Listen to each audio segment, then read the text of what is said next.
Watch closely. Start by pressing down in the center and then roll outwards to elongate the dough smoothly.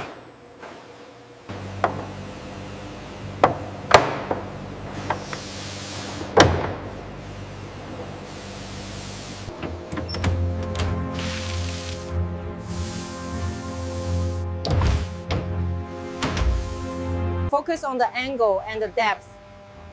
This cut here is what gives us the perfect expansion in the oven.